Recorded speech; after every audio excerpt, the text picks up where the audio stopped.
ये जो ई चालान जो आपने सिलसिला शुरू किया है, अवाम के दिल में पुलिस के लिए मोहब्बत बढ़ी है या नफरत में इजाफा हुआ है? ये सिर्फ जो है ना सियासत हो रही है इसके ऊपर। यही सियासतदान और यही जो लोग जो ओपिनियन मेकर्स हैं, जब हमारे साथ चाय पे बैठते हैं वो कहते हैं काम बहुत बढ़िया किया आपने, लेकिन जब वो मीडिया पर आते हैं तो उनको तनकीद तो करनी है। ई चालान के लिए जो कैमरे लगे हैं वो एक बाइक की नंबर प्लेट देखकर उनके घर पर तो चालान भेज देते हैं, मगर उनको इतना बड़ा डंपर पे लगी इतनी बड़ी नंबर प्लेट नहीं पकड़ पाते कि वो इसमें हेल्प आउट कर सकें कि किस डंपर ने कुचला है, कैसे कुचला है। देखिए, हमारा काम जो है ना पोस्ट एक्सीडेंट तो है ही नहीं, हमारा काम है प्रिवेंट करना एक्सीडेंट को। क्या ये बात सच है? ई चालान की जो फीस पे होती है 20 या 30% पुलिस के पास जाता है और बाकी किसी एक 70% किसी प्राइवेट कंपनी के पास जाता है। एक हफ्ते में 28,000 चालान हुए हैं, इसमें से डंपर्स कितने हैं? 1000 के करीब होंगे। ये रेशो 1000 के बहुत कम है। नहीं, ऐसा नहीं है। 4 साल पुरानी एक मोटरसाइकिल चोरी हुई थी, तो उसका भी चालान करके उसको घर पे भेज दिया गया। तो इस तरह की चीजों को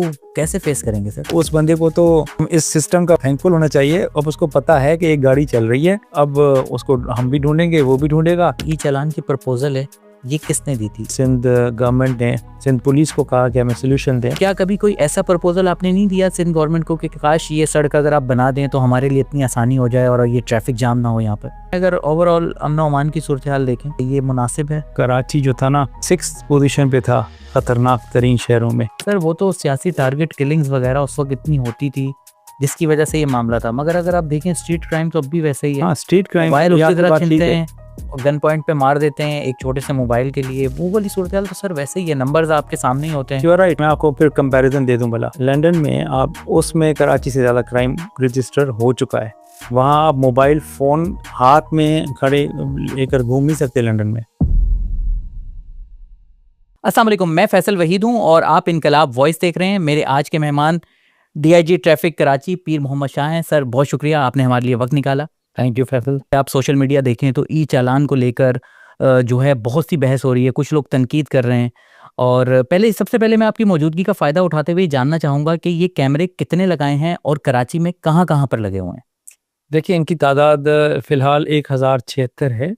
इसके अलावा ट्रैकर्स हैं जो तकरीबन 10,000 गाड़ियों में लगे हुए हैं, जिनको भी हम मॉनिटर करते हैं ओवर स्पीडिंग के हवाले से। तो ये एक मिक्स है दोनों चीज़ों का। और ये मेनली मेन शारा फैसल एयरपोर्ट से लेकर मेट्रोपोल और फिर दरमियान में जो राशिद मिनास रोड है, कारसाज वाली जो सड़क है, सरशाह सुलेमान रोड, शारा कायदीन, उसके बाद आया चंद्रीगढ़ रोड और असम्बली का पूरा एरिया, एंड देन फिर आपकी 2 तलवार, 3 तलवार, अब्दुल्ला शाह गाजी, उसके बाद DHA क्लिफ्टन। तो यूँ समझें कि ना 30% तो सेफली हम कह सकते हैं कराची कवर्ड है इसके अंदर। तो एक्सटेंड ये होगा अल्टीमेटली 12,000 कैमरे लगने, यूँ समझे एक 1/10 पे लगे हुए हैं इस वक्त, 10वें हिस्से पे कराची के। तो जैसे जैसे टाइम गुजरेगा एक्सटेंड होते जाएंगे और पूरी कराची में 12,000 कैमरों का जाल फैलेगा। ये जो आपने ट्रैकर्स की बात की कि गाड़ियों में ट्रैकर्स भी लगे हुए हैं, ये ट्रैकर्स का क्या सिलसिला है? ये देखें, जो हमारे यहाँ जो एक्सीडेंट्स होते हैं वो मेनली बड़ी गाड़ियों की ओवर स्पीडिंग की वजह से होते हैं और उसकी और भी वजूहत हैं, लेकिन एक मेन वजह ये है। तो उनकी गाड़ियों को हर जगह पे हम कैमरे लगाकर रडार्स लगा के तो मॉनिटर कर नहीं सकते थे, लिहाजा हमने इसका सलूशन ये दिया कि हर गाड़ी जो है वो अपनी गाड़ी में खुद ट्रैकर लगाएंगे और उसका एक्सेस ट्रैफिक पुलिस कराची को देंगे, ताकि अगर वो कहीं पे भी एक्सेसिव स्पीड होती है उनकी, यानी कि 30 किलोमीटर फी घंटा इनकी रफ्तार अलाउड है इनको कराची के अंदर। आप किन डंपर्स की बात करें? ये हर तरह की हैवी ट्रैफिक, डंपर, टैंकर्स, ये जो ट्रक्स, ट्रेलर्स, बसेस, जो बड़ी बड़ी गाड़ियां हैं उन सबको जो है ट्रैकर्स उन्होंने नस्ब किए हैं और उनका कंट्रोल दिया है और ये बतदरीज इनका इजाफा हो रहा है। मेरे ख्याल में ये अल्टीमेटली 20 से 25,000 गाड़ियों में जाकर लगेंगे और उनका कंट्रोल जब हमारे पास होगा तो कम से कम ओवर स्पीडिंग की वजह से जो है ना वो एक्सीडेंट्स में काफ़ी कंट्रोल आएगा। अगर इसको परसेंटेज में कैलकुलेट करें, ये जो आप कह रहे हैं कि हैवी जो हमारा ट्रैफिक है उसके ऊपर लगा है, तो ये कितने % के ऊपर लग चुके हैं? ये 50% से ज़्यादा, हाँ, सेफली, क्योंकि 12,000 पे हम पहुंच गए। और जो मेरा अंदाज़ा ये है कि 22,000 के करीब गाड़ियां हैं, जिसमें हमारे जो लोकल गुड्स ट्रांसपोर्ट है LGT और हमारे डंपर्स हैं, उसमें टैंकर्स तकरीबन 3,500 से 4,000 हैं और 1,000-2,000 के करीब डंपर्स हैं और 12,000 के करीब ट्रेलर्स हैं, फिर 3,000 के करीब बसेस हैं तो इस तरह से अगर आप देखें जो यानी कि एक्सीडेंट कॉजिंग व्हीकल्स हैं उनकी तादाद अगर हम कैलकुलेट करें तो 70 लाख गाड़ियों में वो सिर्फ 20 से 25,000 के दरमियान है जिसको हमने कंट्रोल करना है, जिनके एक्सीडेंट की जिनकी स्पीड को हमने कंट्रोल करना है। बाकी तो कैमरे लगे हैं हर पूरे कराची में लगेंगे, वो अदर देन जो ओवर स्पीडिंग के हर तरह के जो वो हैं वायलेशंस वो उनको डिटेक्ट करेंगे। ये जो आप कैमरे और ट्रैकर की बात कर रहे हैं जो आपने हैवी व्हीकल्स पे लगाया है, ये भी जब से ये ई चालान के कैमरे ऑन हुए हैं तो तब से ये एक्टिव हुए हैं? जी हाँ, ये लगवाने तो हमने शुरू कर दिए थे इनको जून में, लेकिन लॉ नहीं था उस वक़्त यानी कि हम उनको कहते थे कि आप लगाएँ और उनके पास ऑप्शन होता था कि वो लगाएँ या ना लगाएँ। लेकिन फिर जब ये ई टिकटिंग वाला लॉ पास हुआ तो उसके अंदर फिर हमने ये लाज़मी करार दे दिया कि हर किस्म की हैवी ट्रैफिक व्हीकल जो है उसके अंदर हैवी ट्रांसपोर्ट व्हीकल के अंदर ट्रैकर का लगाना लाज़मी है।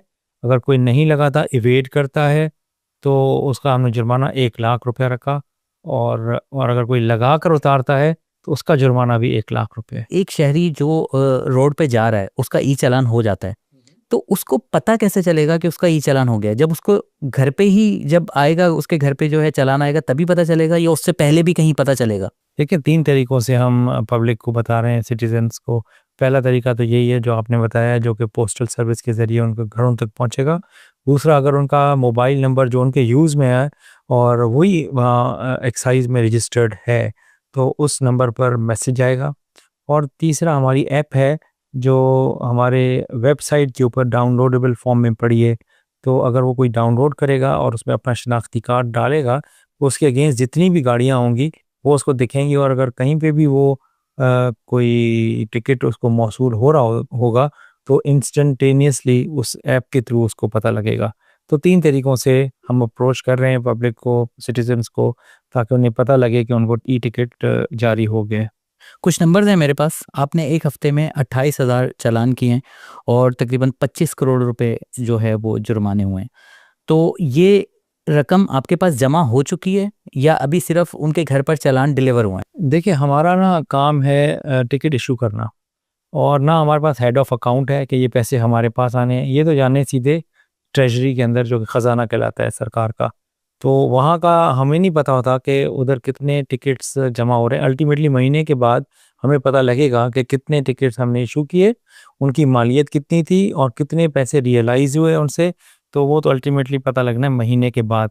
बाकी फ़िलहाल डेली बेसिस पे जिस तरह के हमें टिकट्स के इशुएंस का पता होता है, ये हमें नहीं पता होता कि वो कितने लोग उसको जमा करा रहे हैं। लेकिन मैंने अपने तजस्सुस को यानी कि की वजह से पता किया था, तो मालूम चला कि काफ़ी लोगों ने पहली जो माफ़ी है वेवर जो चीफ मिनिस्टर सिंध ने दिया उसको एक्सरसाइज किया है ताकि वो पे ना करें, और काफ़ी लोग ऐसे भी हैं, चंद लोग ऐसे हैं जिन्होंने पे भी किया है। चालान जो है ये जब हो जाता है, होने के बाद अगर कोई वो शख्स चालान जमा नहीं करवाता, उसके घर पर आया वो नहीं जमा करवाता, तो उसको फिर आप कैसे फॉलो करते हैं? देखें ये एक एस्केलेटिंग स्केल है। 21 दिन का ये टिकट होता है, 21 दिन उसकी वैलिडिटी है, यानी कि वो 14 दिन तक अगर उसको जमा करा दे तो 50% ऑफ हो जाता है उनका, और अगर 14 दिन के बाद और 21 दिन के अंदर जमा कराए तो जो फ़ाइन अमाउंट है वो पूरा देना पड़ेगा, और अगर 21 दिन गुजर जाएँ तो फ़ाइन अमाउंट डबल हो जाएगा। तो ये तो हो गया एस्केलेट। अब हम किस तरह से उसको करेंगे, तो 21 दिन के बाद वो गाड़ी जो होगी वो हमारे सिस्टम में हाईलाइट होगी, और शहर में कहीं भी चल रही होगी? कहीं भी चल रही होगी तो हमें हाईलाइट होगी, तो उसके अंदर हम जो है उसको क्लैंप कर सकते हैं, यानी कि जहाँ पर खड़ी होगी वहाँ पर उसको हम क्लैंप लगाकर इमोबाइल कर देंगे उस वक्त तक के जब तक वो उसको पे ना कर दे, नंबर 1। नंबर 2, 3 महीने तक अगर वो गाड़ी क्लैंप नहीं होती या वो स्कॉट फ्री घूमती है तो 3 महीने बाद उस गाड़ी के मालिक का जो लाइसेंस होगा वो सस्पेंड होगा, और उसके बाद भी अगर वो सामने नहीं आते तो फिर 6 माह बाद उनका जो CNIC है वो कोर्ट्स के थ्रू नादरा में डिजिटली इम्पाउंड होगा, और अल्टीमेटली मकसद यही होगा कि वो आकर स्टेट ने अगर उसको कोई टिकट दिया या उसको चैलेंज करे या उसको पे करे।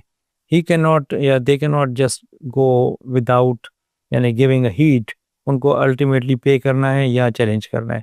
तो उसके बाद उनका टिकट अगर वो पे कर देते हैं तो फिर उनका CNIC वो डिजिटली जो इम्पाउंड किया होगा उसको रिस्टोर कर दिया जाएगा। तो this is how the law will take its own course.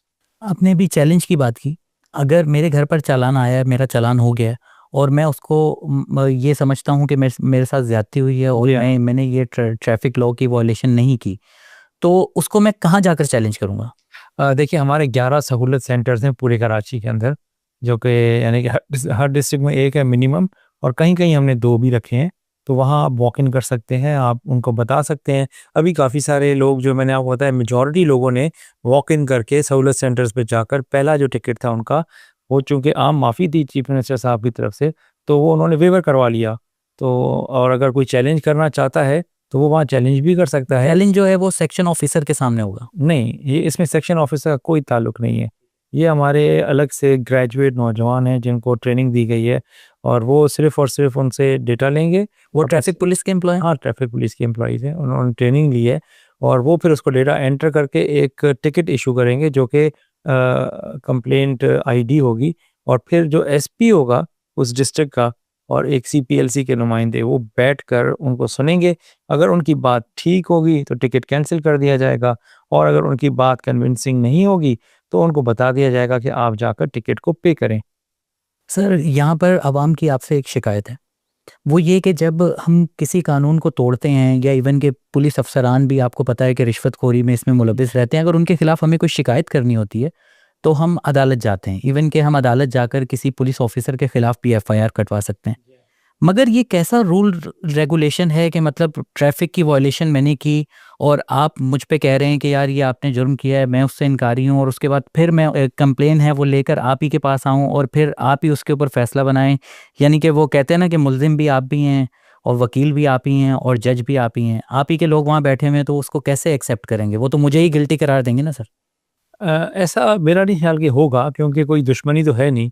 एक बंदे के साथ ज़्यादती हो गई है तो उसने वो देखें, उसमें फिर भी ऑप्शन है आपके पास। एक तो आपका अपना नुमाइंदा बैठा होगा वहाँ पे पब्लिक का, जो कि CPLC is citizen police liaison committee, उनका मेंबर होगा, तो वो पब्लिक का नुमाइंदा है एक। दूसरा, अगर वो समझते हैं कि हम गए कमेटी के सामने, हमारी बात नहीं सही समझी गई और उसको अहमियत नहीं दी गई या उसको खारिज कर दिया गया, तो फिर वो कोर्ट्स हमने बनाई हैं, नोटिफ़ाई हुई हैं वो ट्रैफ़िक कोर्ट्स, वो भी लॉ नहीं एनविसिज किए हैं, फर्स्ट टाइम वो अभी नोटिफ़ाई होंगी, और फिर आप कोर्ट जाकर उसके फैसले के अगेंस्ट भी आप अपील कर सकते हैं। अच्छा, वो कोर्ट्स कौन देख रहा है? मतलब वो जो जुडिशियल मैजिस्ट्रेट्स हैं इलाके के, वो ही ट्रैफ़िक कोर्ट्स के मैजिस्ट्रेट्स होंगे। एक चीज़ ये समझाइएगा, जो दूसरे शहरों की गाड़ियाँ, जैसे पंजाब की कोई कार यहाँ पर चल रही है और वो, या ज़ाहिर-सी बात है यहाँ पे रजिस्टर्ड नहीं है, अगर आप उसको फ़ॉलो करते हैं और उसका चालान कर देते हैं, तो उसका ओनर तो पंजाब में बैठा हुआ है, तो क्या चालान पंजाब जाएगा? उसको कैसे नहीं, ट्रेस करेंगे? वो ऐसा है कि वो गाड़ियाँ जो कि सिंध में रजिस्टर्ड नहीं हैं, तो उनका डेटा फ़िलहाल हमारे पास नहीं है। लेकिन से गवर्नमेंट ऑफ सिंध ने चारों, यानी कि जो यूनिट्स हैं, यानी पंजाब, केपी, बलूचिस्तान, आज़ाद कश्मीर और जीबी, यानी इन पाँचों के साथ यानी लेटर मूव किए हुए हैं कि डेटा की म्यूचुअल शेयरिंग, यानी कि हमारा डेटा वो देख सकें, उनका डेटा हम। इस वक्त चूँकि ये फैसिलिटी अवेलेबल नहीं है हमारे पास, लिहाजा वो जो गाड़ियाँ जो कि इस तरह की टिकट्स जनरेट कर रही हैं, वायलेशन कर रही हैं, और हम उनको टिकट नहीं जनरेट कर पा रहे, तो वो हम नोट करते जा रहे हैं। हम उसे कहते हैं बीएल, यानी ब्लैक लिस्ट पूल। जैसे ही हमारे पास वो डेटा आएगा तो उसके अगेंस्ट में हम उसको फर्दर प्रोसीड करेंगे। अच्छा सर, जब से ये ई चालान शुरू हुआ है, डिजिटल मीडिया पर एक मीम्स का तूफ़ान है, कराची ट्रैफिक पुलिस पे तनकीद हो रही है। कुछ लोग ऐसे हैं कि जो अपनी जो है नंबर प्लेट्स के ऊपर कपड़ा डाल के गाड़ी चला रहे हैं कि कैमरे में ना आए। कुछ ऐसे भी हैं कि तस्वीर आपने उनके घर पर भेजी और वो कोई घर पे ये बहस शुरू हो गई कि आप जो है ये बताएं, चालान को छोड़ें, ये बताएं साथ में लड़की कौन बैठी हुई है। ये भी एक इस तरह का चल रहा है। और फिर एक शिकायत सर ये आ रही है कि आप जो जो तस्वीर लेकर भेज रहे हैं वो डेटा लीक हो रहा है, वो सोशल मीडिया पे डलता है और लोग उसकी मीम्स बना रहे हैं, जबकि शहरियों को इसके ऊपर इतराज़ है कि अगर कोई डेटा है तो वो लीक तो नहीं होना चाहिए ना, अगर आपके एंड से हो रहा है। सबसे पहले तो देखें, डेटा की जो सैंक्टिटी है और उसकी जो पर्सनल लोगों की प्राइवेसी है, वो हमारे लिए सुप्रीम है। हम ये एनविज़िज ही नहीं कर सकते, सोच ही नहीं सकते कि कोई टिकट हमारे ऑफिस से कहीं पे भी लीक हो। हमारे बड़े अरे सर, ये हो रहा है। देखें, एक एक इंसिडेंट में हुआ है, जो कि हमारे पास ऑलरेडी रिकॉर्डेड है, उसमें भी जो है ना इस वक्त तक जो भी तफ्तीश हुई है, इंक्वायरी हुई है, उसमें हमारे वो टिकट का वो फ़ोटो नहीं है, यानी कि उस पे टिकट जनरेट नहीं हुआ। तो बहरहाल अगर ऐसा हुआ भी है तो ऐसा जो भी है बंदा जिसने भी किया है हमारे अगर ऑफिस का भी है तो he will be no more be a part of police, क्योंकि हमने we have to set the standard. और हमारे जो प्रोटोकॉल हैं उसमें यानी कि मोबाइल फ़ोन अलाउड ही नहीं है, किसी भी किस्म का गैजेट हमारे जो सेंटर्स होते हैं वहाँ हम अलाउ नहीं करते। फिर सेकेंडली आपने कहा कि जो लोगों के पास टिकट्स जा रहे हैं तो वो उनके लिए प्रॉब्लम क्रिएट कर रहे हैं। तो हमने वैसे ही कोशिश की है कि हम किस तरह से इसको स्मॉक कर सकते हैं या ब्लर कर सकते हैं, वो हमारी टेक्निकल टीम है उस पे काम कर रही है। इफ़ इट इज़ पॉसिबल, अगर हो सकता होगा, क्योंकि वही ब्लर जो है ना आपको सीट बेल्ट दिखा रहा है एक्चुअली, अगर आप ब्लर कर देंगे तो सीट बेल्ट भी आपका वो ब्लर हो जाएगा। तो उस पर हम देख रहे हैं कि how can what can be the way out, दुनिया में कैसे कर रहे होते हैं। तो अगर कोई वे आउट होगा तो इंशाल्लाह we will also do that, because हमारे लिए ये इम्पोर्टेंट नहीं है कि कौन सी शक्ल है, हमारे लिए ये इम्पोर्टेंट है कि कौन सी गाड़ी का नंबर है जो कि ये वायलेशन कर रहा है। तो we will do that. Police का पॉइंट ऑफ व्यू आ गया। अब मैं कुछ सवाल वो करना चाहता हूँ कि जो आम शहरी के ज़हन में है। जैसे कि ट्रैफिक पुलिस की ये कोई पहली मुहिम नहीं है जो इतने ज़ोरों शोर से शुरू हुई हो। इससे पहले हमने देखा, मुझे अच्छी तरह से याद है कि आज से कुछ साल पहले तक मोटरसाइकिल के ऊपर डबल हेलमेट के बगैर मोटरसाइकिल अलाउ नहीं था, चालान होता था। फिर इसी तरह हमने देखा कि शाहरा फैसल पे एक बाइक लेन बनी, ठीक है, उसका भी काफ़ी ज़ोरों शोर से वो हुआ। तो अब ये हुआ है, मगर वो सारी मुहिम हमने देखी कि उनका अब कोई चर्चा नहीं होता। आप शाहरा फैसल पे जाएँ, बाइक वाले ऐसे ही चला रहे होते हैं और उनका चालान भी नहीं होता। वो डबल हेलमेट भी कहीं नज़र नहीं आते, क्योंकि अवाम ने तनकीद की थी। अब अवाम इसके ऊपर भी तनकीद कर रही है। तो आपको लगता है कि ये भी फिर दब जाएगी किसी तरह? एक्चुअली वो अवाम की तनकीद की वजह से नहीं रुकते, लेकिन वो सस्टेनेबल सॉल्यूशंस नहीं है, इस वजह से वो ख़त्म हो जाते हैं। अगर आपके पास सस्टेनेबल सॉल्यूशन है तो फिर तो अवाम देखे ना, ये कोई कैसे कह सकता है कि मैं हेलमेट नहीं पहनूंगा, या वो ये कैसे कह सकता है कि मैं लॉ को फॉलो नहीं करूंगा। हाँ, जब आप उसको फॉलो ही नहीं करवा सकते, जब आप वो चेज़ ही नहीं कर सकते, उसको आप ज़बरदस्ती तो नहीं आप बैठ के उसको लेफ़्ट लेन में ला सकते। अब आपके पास टूल आ गया है, वक़्त के साथ टेक्नोलॉजी आपको ना एम्पावर करती है। अब ये जो टेक्नोलॉजी है इसको हमने एनफ़ोर्स करना है, लोगों को भी हमने सिखाना है। अब अगर एक बंदा बगैर हेलमेट के वो कहता है कि मैंने चलाना है तो भले चलाए, फिर वो he is a hazard to himself, he is a hazard to the rest of the commuters, तो ही विल हैव टू पे। देखिए फ़ाइन है, फ़ाइन की डेटरेंस होनी चाहिए ना। तो अगर ये ऐसा तो नहीं है कि 3 वक़्त का खाना है, खाना ही खाना है उसने। ये तो भाई चॉइस है। If you are committing a violation by choice, तो ये then it is up to you. वो तो फिर आपको फिर टिकट पड़ेगा। Ultimately you will have to mend your ways. हाँ, पहले ये होता था कि जैसे अमीर शेख साहब के दौर में उन्होंने बहुत मेहनत की, लेफ्ट लेन में मोटर बाइक को चलाने के लिए कोशिश की। पुलिस ऑफिसर्स शाम को मगरिब के वक्त आ जाते थे, लोगों को लाइनें लगाकर उसको मोटर बाइक्स को लेफ्ट लेन में लगाते थे। अल्टीमेटली एक हमारा पुलिस ऑफिसर हिट हो गया, वो शहीद हो गया। तो फिर वो जो था जो इम्प्लीमेंटेशन रिजीम थी वो कैंसिल करनी पड़ गई। अब हमारा बंदा तो कोई ग्राउंड पे नहीं है। अब जो भी अगर वायलेशन कर रहा है, हेलमेट नहीं पहन रहा या लेन में नहीं चल रहा, तो उसको टिकट जाना है और उसके पास कोई ऑप्शन नहीं होगा। वो एक ही ऑप्शन है, हेलमेट पहन ले और बस लाइफ को एंजॉय करे। वो ठीक है आपकी बात, मगर मैं डबल हेलमेट की बात कर रहा हूँ। डबल हेलमेट पे भी हेलमेट की जाएगा, तो अब तो कहीं नज़र नहीं आता। नहीं जाएगा, तो इवन के बिल्कुल। बाइक या उबर करीम अगर कोई जाने वाला नहीं है। सफ़र करता है वो भी नहीं पहनते। तो मैं ये थोड़ी कह रहा हूँ कि कागज़ पे साइन करने से डबल हेलमेट पहनना शुरू कर देंगे। नेचुरली सबसे बड़ा उस्ताद जो होता है वो पेन होता है। तकलीफ जो है ना, जो आपको सिखाती है चीज़, वो किताब पढ़ने से भी नहीं आप सीख सकते, ना आप किसी को कन्विंस कर सकते हैं।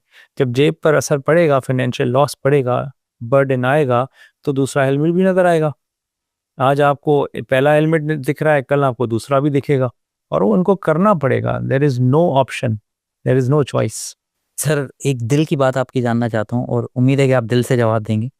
आपको क्या लगता है कि सर ये जो ई चालान की जो आपने सिलसिला शुरू किया है, इसके बाद अवाम के दिल में पुलिस के लिए मोहब्बत बढ़ी है या नफ़रत में इज़ाफ़ा हुआ है? मैं आपको दिल की बात बताऊँ, ये सिर्फ़ जो है ना सियासत हो रही है इसके ऊपर। यही सियासतदान और यही जो लोग जो ओपिनियन मेकर्स हैं, जब हमारे साथ चाय पे बैठते हैं, वो कहते हैं काम बहुत बढ़िया किया आपने। लेकिन जब वो मीडिया पर आते हैं, तो उनको तनकीद तो करनी है, फॉर व्हाटएवर रीज़न्स। अल्टीमेटली ना ये बेहतरी है, सबकी बेहतरी है। इसमें क्राइम कम होगा, इसमें एक्सीडेंट्स कम होंगे, इसमें सेफ्टी बढ़ेगी, इसमें आपका ट्रैवल टाइम कम होगा, इसमें आपका तेल बचेगा, इसमें आपके साइकोलॉजिकल प्रॉब्लम्स ख़त्म होंगे, इसमें आपका प्रेशर जो आता है, स्ट्रेस, वो रिलीज़ होगा। जब रोड पे आप कम चलेंगे, टाइम आपका बचेगा, उसकी मोनेटाइजेशन तो करें। एक एक ज़िंदगी जब जाती है ना 25 साल की उम्र में, उसको अगर मोनेटाइज करें तो वो कम अज़ कम 1 करोड़ रुपया है। यानी कि when you lose one life, you lose 10 million rupees. उसके मुकाबले में 5,000 is a minuscule, there is no comparison, you can not monetise life. तो आपके ख्याल में आवाम खुश क्यों नजर नहीं आ रही? देखें क्या रीजन है? देखें ना, एक क्या हमारी आवाम का रवैया ऐसा हो चुका है? नहीं, मेरा ख्याल है जब भी आप किसी को डिसिप्लिन करते हैं ना, बच्चा हो, बड़ा हो, बूढ़ा हो, उसकी आदत है ना कि उसने एक तरीके से काम करना है, तो वो तंग होता है, वो आपको रिएक्ट करता है। तो ये जो दौर है ना, ये टीथिंग प्रॉब्लम्स का है। जब बच्चों को दांत आते हैं ना, बहुत उसको बुखार चढ़ता है, तकलीफ होती है, लेकिन वो दांत उसके लिए कितने इंपॉर्टेंट है कि मरते वक्त जो है ना, अगर कोई चीज़ बचती है जिस्म में, तो वो दांत होता है। They are so important. तो जब कोई चीज़ अच्छी आती है, तकलीफ देती है, लेकिन जब वो पक्की हो जाती है तो फिर आप फिर सारी उम्र खाते भी हैं दांतों से। ये चालान की प्रपोजल है, ये किसने दी थी? मतलब ट्रैफिक पुलिस की तरफ से गई थी, या सिंध हुकूमत ने कहा था कि हमें कुछ इस तरह का सिस्टम दें कि जिससे मतलब ट्रैफिक का निज़ाम बेहतर हो? कहाँ से गया था ये प्रपोजल? एक्चुअली ये एक्सीडेंट्स की मतलब बढ़ती हुई तादाद की वजह से हर कोई परेशान था, और फिर सिंध गवर्नमेंट ने सिंध पुलिस को कहा कि हमें सोल्यूशन दें। तो हमने बड़ा स्टडी किया, अल्टीमेटली सोल्यूशन यही नज़र आया पूरी दुनिया को पढ़ने के बाद, कि there is no way that you can control और manage the traffic on roads manually. ये हो ही नहीं सकता। आप बीमार तो कर सकते हैं अपने पुलिस ऑफिसर्स को, उनको करप्ट तो कर सकते हैं, उनको नफ़रत का एक निशान तो बना सकते हैं, लेकिन ट्रैफिक को मैनेज नहीं कर सकते। The only way out was technology. मैं आपको मिसाल दूँ, मैं एक जगह खेलता था स्क्वॉश, तो वहाँ पर जो है ना वो फ़ीस होती थी ₹2, 2 पाउंड्स। वो मैं 2 पाउंड जब भी मैं खेलने जाता था, मैं मेंबर नहीं था, लिहाज़ा मुझे हर दफ़ा जाकर पैसे देने होते थे। एक दिन जो है बिजली नहीं थी वहाँ, मैं गया, मैंने 2 पाउंड्स दिए, मैं तो पर्ची उठाता नहीं था, मैं चला गया स्क्वॉश खेलने। थोड़ी देर बाद नॉक हुआ, उन्होंने मुझे बाहर निकाला, उन्होंने कहा कि आपने टिकट नहीं लिया। तो मैंने कहा नहीं, मैं तो लिया है। मैं जब बाहर गया तो रिसेप्शन पे जो लेडी थी, उसने वो ₹2 रख लिए थे और सिस्टम से जनरेट नहीं किए। अब जहाँ पर उसको सवाबदीद आई, तो उसने ₹2 भी नहीं छोड़े। तो मैं I could read in her eyes, मुझे पता था वो झूठ बोल रही है, क्योंकि मेरी आँखों में तो आँखें नहीं मिला सकती थी वो। ये मैंने फिर खुद एडमिट किया कि ये 2 मैंने नहीं दिए थे रुपए इसको, मैंने दूसरे ₹2 दिए। और नहीं फिर तो मैं आपको फाइट करनी चाहिए थी सर। नहीं, अब ₹2 की वजह से उसकी जॉब चली जानी थी। तो बहरहाल मैंने तो उस ह्यूमेन एंगल को देखा, लेकिन उसके बाद फिर जब मेरी उससे दोस्ती हो गई, तो शी वाज़ वेरी अपोलोजेटिक। उसने कहा कि वो तो ये कह रही थी कि मेरे से जल्दी में नहीं हुआ और मैं भूल गई, आप चले गए, मैंने रख लिए और मैं एडमिट भी नहीं कर पा रही थी। फिर आपने, मकसद ये है कि देखो, अंग्रेज़ को हम समझते हैं बहुत सिविलाइज्ड है, एक्चुअली वो ₹2 भी नहीं छोड़ेगा जब उसको सवाब दोगे आप। तो ये तो फिर हम अभी टेक्नोलॉजी में बिल्कुल नए हैं। जब टेक्नोलॉजी आएगी ना, तो आपकी सवाबदीद ख़त्म होती है। सबसे पहले डिस्क्रेशन जब ख़त्म होता है, तो वो सिस्टम बेहतर ही होगा ना, वो कैसे ख़राब हो सकता है? पब्लिक को ये समझना चाहिए, ये आपको रोड पे कोई रोकेगा नहीं, आपको हमने ट्रस्ट दे दिया, हमने आपके ऊपर यकीन कर लिया, एतमाद आपके ऊपर है। अब आप हाथ बढ़ाओ, हेलमेट पहनो, टिकट क्यों आएगा आपको? वन व्हीलिंग ना करो, स्किडिंग और ड्रिफ्टिंग ना करो, अपनी लेन में चलो, स्टॉप लाइन पे रुको, सिग्नल का ख्याल करो, अभी तो आप सिस्टम फेल हो जाएगा, टिकट ही नहीं जनरेट कर सकेगा। अभी आपने एक किस्सा भी सुनाया और ह्यूमन एंगल का आपने तज़किरा किया। अगर हम इसी पे बात करें, तो आपको नहीं लगता कि ये फाइन्स बहुत ज़्यादा हैं? अगर हम लाहौर से कंपेयर करें, लाहौर कराची से ज़्यादा वेल डेवलप है, वहाँ पे ट्रैफिक का सिस्टम ज़्यादा बेहतर है और वहाँ पर फाइन्स इससे ज़्यादा कम है और वहाँ पर लोग फॉलो भी करते हैं, ट्रैफिक का निज़ाम बहुत बेहतर है। तो आपको लगता है कि बस यही एक रास्ता था कि मतलब बहुत ज़्यादा हैवी फाइन लगा दें और उसके बाद सब कंट्रोल हो जाएगा? तो एक कोई गरीब अगर वो बाइक में मुश्किल से पेट्रोल डलवाता है और उसके बाद अगर उससे कुछ गलती हो जाती है, या चलें कैमरे की गलती है, उसने गलती नहीं की, तो वो इतने हैवी फाइन सर कैसे पे करेगा? पेट्रोल डलवाएगा या फाइन भरेगा? देखिए, सबसे पहले तो मैं यही कह रहा हूँ कि ये कोई 3 वक़्त का खाना तो नहीं है कि आपने खाना है, महँगा है। ये आपकी चॉइस है इधर क्या है, लोग जो है ना मगर सर जंप करके, गरीब के 3 दिन का खाना तो बनता है। अगर तो 1,000 रुपए भी कम से कम फाइन हो या 2,000 हो तो ये कॉस्ट देखिए मैटर करती मैं है। आपको बताऊं, देखिए अगर आप ये बात करते हैं ना, तो पंजाब में ये गलत चल रहा है, लाहौर का फाइन जहाँ पे भी चल रहा है 200 रुपये वाला, ये भी मिस रिप्रेजेंटेशन ऑफ फैक्ट्स है। नहीं, मैंने इसको चेक किया है, बिल्कुल बिल्कुल आप सही कह रहे हैं कि वो ऑथेंटिक नहीं है। मगर फिर भी जब मैंने असल रेट निकाले तो बहुत ज्यादा फर्क है सर, नहीं देखें, लाहौर के कम है। देखिए हेलमेट पे चालान हो रहा है ना मोटर बाइक वाले का, वो है 2,000 रुपया पंजाब का, लाहौर का। हमारा लाहौर कितना है, 5,000 है। इसमें 50% डिस्काउंट है, तो कितना हो वो गया? तो सर सिर्फ पहले पे है ना। नहीं, वो पहला तो बिल्कुल माफ है। एजुकेशन है ना, आप किसी को टिकट कर रहे हैं, आप उसको 100% माफ कर रहे हैं पहला। फिर दूसरा जब होगा तो उसको 50% हर टिकट पे माफ है, अगर आप 14 दिन में आप जमा कराते हैं।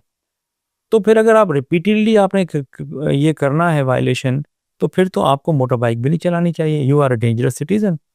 आपको एक दफ़ा फुल माफ़ी मिली, दूसरी दफ़ा हाफ मिली, तीसरी दफ़ा आप करके आप कह रहे हो कि मैं जो है ना रिपीटेडली करूँगा। तो ये सी इस तरह नेशन थोड़ी बिल्ड होती है। आपका कैरेक्टर बिल्ड तब होगा जब आपने एक दफ़ा माफ़ी ले ली, आपने कहा ठीक है मुझसे गलती हो गई थी, मुझे आप वेवर दे दें, आपको वेवर मिल गया ना। अब आपको भी सोचना चाहिए कि भाई ये मेरे लिए डेंजरस था। भाई अगर कोई हेलमेट पहनेगा तो क्या आपको फ़ायदा होगा? उसी को फ़ायदा होना है ना, या सरकार को फ़ायदा होना है। इनडायरेक्टली ज़रूर होना है कि उसका एक सिटीज़न बच गया। तो आप मोटर बाइक पर तो सिर्फ इस पर ही हो रहा है कि वो हेलमेट नहीं पहन रहे, कार पे किस पे हो रहा है कि वो सीट बेल्ट नहीं पहन रहे। हाँ, आगे चल कर जैसे जैसे सिस्टम जो है लोगों के जहनों में बैठ जाएगा, तो फिर हम उनको एजुकेट भी करेंगे और उनको लेन भी डिसिप्लिन बताएंगे कि दिस इज हेलमेट और this is the lane discipline. अभी जो मेन चालान हो रहे हैं ना, मैं आपको बता दूं, वो हो रहे हैं helmet, seat belt, jumping the red light. अब ये तीन जो है ना, ये हमारे मेन है। फिर ओवर स्पीडिंग जो हो रहा है वो बड़ी गाड़ियों का ज़्यादातर हो रहा है, यानी कि ट्रक्स हैं, डंपर्स हैं, ट्रेलर्स हैं, टैंकर्स हैं, बसेज हैं छोटी वाली। तो इनकी ओवर स्पीडिंग पे इनको चालान मिल रहा है। तो हमने स्टार्ट लिया है, फिर छत पे लोग बिठाकर जो सफ़र कर रहे हैं, 5-6 हेड्स में तो हम टिकट इशू कर रहे हैं। किसकी भलाई है इसमें? मुझे आप बताएं खुद। अच्छा शादाब, अभी आपने मेरे एक सवाल के जवाब में कहा कि बंद कमरों में सब तारीफें करते हैं आपके इस इकदाम की, और ओपन में जो है वो सियासत करते हैं। ये इसको ज़रा क्लियर करेंगे कि कौन सियासत करता है, मतलब आवाम सियासत करती है या जो पुलिस अफसरान हैं अपनी महफिलों में, ये क्या कहना चाह रहे थे आप? देखिए ना, जो ओपिनियन मेकर्स हैं, अब आप खुद समझें, पुलिस वाले तो नहीं है ना ओपिनियन मेकर्स, या बेचारी आवाम तो नहीं है ना ओपिनियन मेकर्स हैं। हुकूमत का ओपिनियन तो बनाती बनाती है ना, जैसे आपने ट्रैफिक का ये वाला आपने प्रपोजल दिया तो उन्होंने कबूल किया। चलें, इसमें तो चलें फिर ऐसा भी कर लें जैसे आप समझें। लेकिन आपकी जो आवाम है ना, वो समझ रही है मैं किसके लिए कह रहा हूँ। तो they all appreciate, they know, दुनिया घूम रहे हैं ना, पैसा इनके पास है, जाते हैं आते हैं, सारी दुनिया घूमते हैं। दे नो कि दिस इज द सोल्यूशन। लेकिन फिर एक सेल भी करना होता है ना पॉइंट, तो वो सेल पॉइंट कर रहे हैं, ठीक है, अच्छी बात है। गवर्नमेंट अगर समझती है कि ये एग्जॉर्बिटेंट हैं, बहुत ज़्यादा हैं हमारे फाइन, तो ये तो फिर लॉ मेकर्स खुद ही बैठकर फैसला करेंगे। और अगर कम डाउनवर्ड रिवीजन होती है तो हमने तो इम्प्लीमेंट ही करना है। हमने लेजिस्लेट थोड़ी किया है, हमें एक लॉ बन के मिला, हम उसको इम्प्लीमेंट कर रहे हैं, वो भी कैसे, फेसलेस तरीके से। और उसमें भी क्या है, एविडेंस है। अगर कोई गलती हो गई है सिस्टम से, उसका रिड्रेसल है, आप जाके अपील कर सकते हैं। और अगर वहाँ पे भी मुतमईन नहीं है तो कोर्ट्स हैं, कोर्ट में आप जाके अपील करें। तो there is a system like, उसमें मेरा नहीं ख्याल कि कोई इतनी कोई वो इबाम है या कोई डिस्क्रेशन है या किसी के पास कोई चांसेस हैं कि भाई वो इसमें करप्शन करेगा। हम तो इसी को ख़त्म करने के लिए तो ये सिस्टम लेकर आए, ताकि लोग रोडों पर उनकी अना, उनकी रिस्पेक्ट, उनकी सेल्फ एस्टीम जो है ना, फैमिली के साथ कोई जा रहा है और एकदम से कोई एम्बुश कर रहा है, 3-4 बंदे आकर टिकट इशू कर रहे हैं, तो ये जाहिर सी बात है। आप और हम इन्हीं रोडों पे चलते हैं, हमारे साथ भी हुआ है, या हम देखते हैं, हमारे एक्सपीरियंस में आता है, तो दिस इज़ नॉट गुड। वो तो एक्सट्रीम केसेस में कोई क्रिमिनल हो, कोई दहशतगर्द हो, कोई ऐसे आपको चैलेंज कर रहा हो रिट को, तो उसको आप इस तरह रोक सकते हैं। लेकिन एक आम सिटीजन को, जो अगर किसी उससे गलती हो भी गई बेचारे से, उसको आप इस तरह से उसकी फैमिली के सामने, तो एक आपकी एक स्टीम होती है वो भी। हम तो ये चीज़ें ही जो जहन में रखकर ये सिस्टम लेकर आए, और ये पब्लिक के लिए, सिटीजन्स के लिए, अवाम के लिए है, उनकी सेल्फ स्टीम और उनके, वो अपने आप को ठीक करें। हम उनको जो टिकट्स दे रहे हैं, अगर 10 आप वायलेशन करें तो 10 टिकट थोड़ी भेज रहे हैं हम आपको। हम तो आपको एक भेज रहे हैं, 9 तो आपको वार्निंग्स दे रहे हैं कि भाई ये देखें, आपने यहाँ पे भी ये किया, वहाँ पे भी वो किया। अब भी आप उसको देखकर आप कहें कि नहीं जी मैंने तो करना ही वो है जो मैं सही समझता हूँ, और वो है कि मैंने सीट बेल्ट नहीं पहननी है, या मैंने ओवर स्पीडिंग या वन व्हीलिंग या ड्रिफ्टिंग करनी है, तो फिर you are a dangerous citizen, like you have to be taken out, you lose your right to drive on road. आपने अभी इस ई चालान को चैलेंज करने की बात की, आपने कहा कि इसको अदालत में भी किया जा सकता है। तो सर अदालतों का हाल आपको पता है, एक छोटे छोटे केसेस कितने सालों चलते रहते हैं। तो इसके ऊपर कोई मतलब चेक एंड बैलेंस है कि मैक्सिमम या मिनिमम एक जो ट्रैफिक चालान का ई चालान का केस है ये इतने दिनों में क्लोज हो जाएगा, ये इतने ये महीने समरी ट्रायल है जी, ये तो देखे ना, एविडेंस होता है आपके पास, आपने ये कहना है कि भाई ये मैं नहीं हूँ, और आपके पास सबूत होगा कुछ ना कुछ, जबकि टिकट कहता है कि ये आप हो। तो इसको जो है ना, भले वो सीपीएलसी करे या जज करे या कोई भी जी शोर आदमी करे, उसको कितना टाइम लगेगा, उसमें किस चीज़ की यानी कि वो है। आपके ख्याल में ये एक हफ्ते में निपट जाएगा? हाँ हाँ, ये तो देखिए हमने जो इंक्वायरी कमेटी रखी है वो तो उसका टाइम ही 10 दिन का है, 10 दिन के अंदर उन्हें डिसाइड कर रहे हैं या इधर एक्सेप्ट और रिजेक्ट। अच्छा सर, आपने अभी कहा कि आपने ये प्रपोजल जो है वो ट्रैफिक की बेहतरी के लिए हुकूमत को बनाकर पेश किया और उन्होंने इसको जो है वो कबूल किया या थोड़ी बहुत तरमीम करके उसको लगा दिया। तो ट्रैफिक की बेहतरी के लिए अच्छा इकदाम है, मगर सर आपको ऐसा नहीं लगता कि कराची की बहुत सारी सड़कें टूटी हुई हैं जिनकी वजह से ट्रैफिक जाम होता है, घंटों ट्रैफिक जाम रहता है, इवन कि हमें पुलिस एहलकार भी वहाँ नज़र नहीं आते, और यूनिवर्सिटी रोड का हाल तो आपके सामने है। तो क्या कभी कोई ऐसा प्रपोजल आपने नहीं दिया सिंध गवर्नमेंट को कि काश ये सड़क अगर आप बना दें तो हमारे लिए इतनी आसानी हो जाए और ये ट्रैफिक जाम ना हो यहाँ पर? जी बिल्कुल, हर मीटिंग में हम बताते हैं जितने पॉट होल्स हैं जो सड़कों के मतलब वो हैं अपना नैरो हो जाती हैं, कहीं पर बॉटल नेक्स हैं, ये सब हमने बताए हुए हैं। सिंध हुकूमत को बताते हैं? हाँ, हम तो कमिश्नर को बताते हैं, हमारे तो जो लीडर या समझें टीम लीडर वही हैं, तो उनकी नॉलेज में होते हैं, वो फिर आगे टेकअप करते हैं गवर्नमेंट से, क्योंकि हम तो डायरेक्ट नहीं गवर्नमेंट को बता सकते, वो कमिश्नर के थ्रू ही बताते हैं। तो अब ये है कि लेट्स सी कि ये जो रोड्स बन रही हैं ये कब तक बनेगी, जैसे जना एवेन्यू है वो सारा खुदा हुआ है, यूनिवर्सिटी रोड है, मंगोपी रोड की आप देख लें हालत, फिर माड़ीपुर रोड आके जाकर, ये सारी रोडों जो है इसीलिए वहाँ टिकट भी इशू नहीं होंगे। ज़ाहिर सी बात है जब वो बनेगी ठीक होंगी, लोग उसको एक्सेप्ट करेंगे, मोटरेबल होंगी, तो फिर उस टिकट इशू होंगे। हाँ, ये है कि जहाँ पर हमारी रोड्स ठीक हैं वहाँ पर लोगों को भी चाहिए कि they should like behave more responsibly, क्योंकि ये रिस्पॉन्सिबिलिटी किससे, यानी कि आप अपने आप को भी सिक्योर कर रहे हो, आप फेलो सिटीजन को भी रिस्पेक्ट दे रहे हो। तो ट्रैफिक के लॉज जो होते हैं ना वो कोई किसी के लिए प्यूनिटिव नहीं होते, वो प्रिवेंटिव होते हैं, एजुकेटिव होते हैं। आप जब ये कहते हैं उनसे कि यार ये सड़क टूटी हुई है इसको बेहतर करें, तो कोई मतलब कोई जवाब आता है या बस वो टाइमलाइन है, सुनी अनसुनी हो जाती देखिए है? टाइमलाइन है हर एक की कि भाई आपको पता है कराची के अंदर जो स्वीगेस ने काम किया है, 6000 किलोमीटर सड़क खोदी है उन्होंने। कितनी? 6000 किलोमीटर। और वहाँ पर क्या किया उन्होंने, जो है मट्टी डाल दी, बारिशें हुई मट्टी निकल गई, अब खड्डे बन गए। जैसे ये इश्यूज तो हैं हमारे, अब ये किसको नज़र नहीं आते, आप भी जाते होंगे, हम भी, मेरे दफ्तर के सामने पूरी रोड टूटी हुई है, तो ये नेचुरली सबको पता है। तो अब ये तो मुझे नहीं पता कि उसका क्या तरीक़ाकार है। हाँ, ये जैसे यूनिवर्सिटी रोड है या जैसे आपने खुद ही कहा, अब इनका टाइम फ्रेम है, इसमें रेड लाइन बन रही है, रेड लाइन जब बन जाएगी तो साइड वाली सड़क भी बन जाएगी, उसमें 1 साल मज़ीद में भी लग जाए, तो इसीलिए वहाँ पर हम जो है इसको लेके नहीं जा सकते ई टिकट को, फिर तो लोगों की फिर बात सही हो जाएगी ना। अभी तो लोगों को पता नहीं है बेचारों को, वो ये समझ रहे हैं कि भाई हर जगह ही टिकट आ रहे हैं, ऐसा है ही नहीं। वही आ उधर रहे हैं, जैसे मेन रोड्स हैं हमारी जो बनी हुई हैं, जहाँ पर सिग्नल काम कर रहे हैं वहीं टिकट जनरेट होगा, जो सिग्नल ही काम नहीं कर रहा वहाँ टिकट कैसे जनरेट होगा।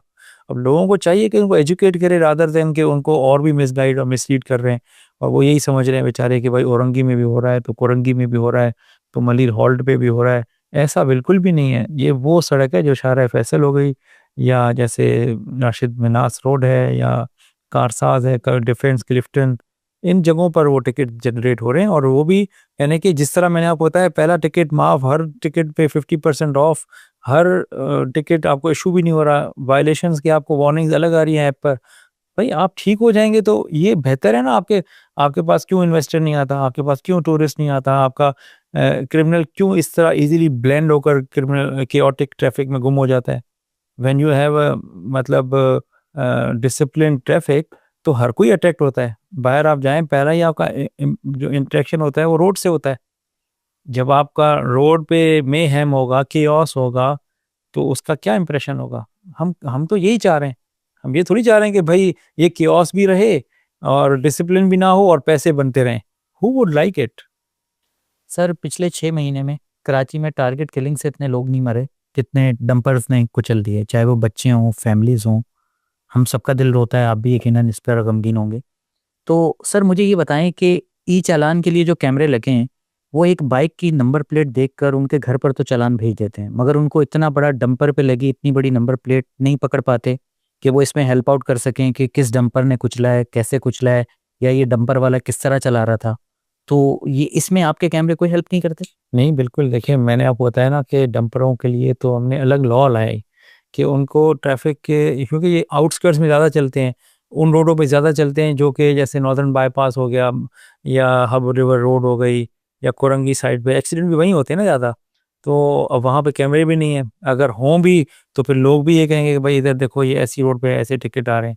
तो हमने उनके अंदर ट्रैकर्स लगवाए हैं, इसीलिए लगवाए हैं ताकि वो जहाँ भी चलें, भले वो जो है ना औरंगी में चल रहे हों या पाकिस्तान बाज़ार में या बाहर हब रिवर पे, उनका ट्रैकर तो हमें बता रहा है ना वो किस चीज़ उसकी स्पीड क्या है।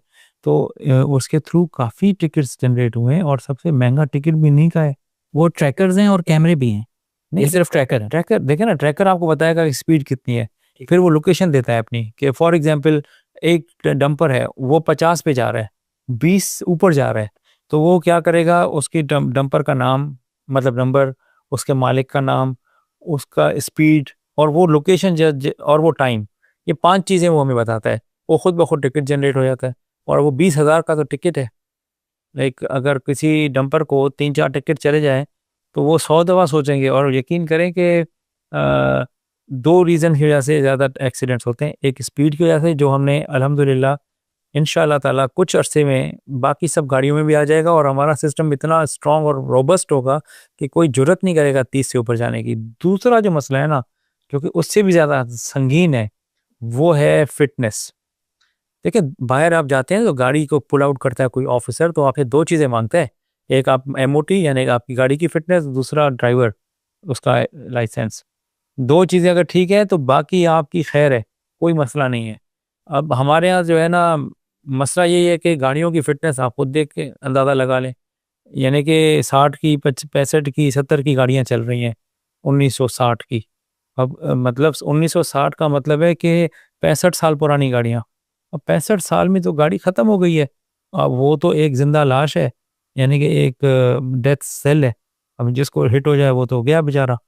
तो देखें, एमओटी अब हर काम तो पुलिस का भी नहीं है, लेकिन अगर सही तरह से इनकी इंस्पेक्शन हो और वो गाड़ियाँ जो कि मतलब रोड वर्दी नहीं है, वो हमेशा के लिए कंडेम कर दी जाए, तो फिर इन्वेस्ट करेंगे ना ट्रांसपोर्टर भी नई गाड़ियों में। तो सर ये जो पुरानी गाड़ियां चल रही है इनको बंद करना, रोड से हटाना, ये किसकी जिम्मेदारी है? वही मैं आपको बात बता रहा हूँ ना कि यानी कि जब ये पॉलिसी मतलब होलिस्टिक तब होगी जब आप लाइसेंस, उसका इजरा, उसमें सख्ती, बहुत मुश्किल से लाइसेंस मिले। नंबर 2, गाड़ी की फिटनेस, और ऐसी फिटनेस कि हर गाड़ी इजीली उसे पास भी ना हो। आपको पता है बाहर जो है आम प्राइवेट गाड़ी की भी एमओटी होती है। यहाँ तो मैं सिर्फ हैवी गाड़ियों की बात कर रहा हूँ ना, वहाँ जो ये मोटरसाइकिलें चल रही है ना हमारे कराची में, यूँ समझो 50% समंदर बुर्द हो जाए अगर वो एमओटी आ जाए ना इधर।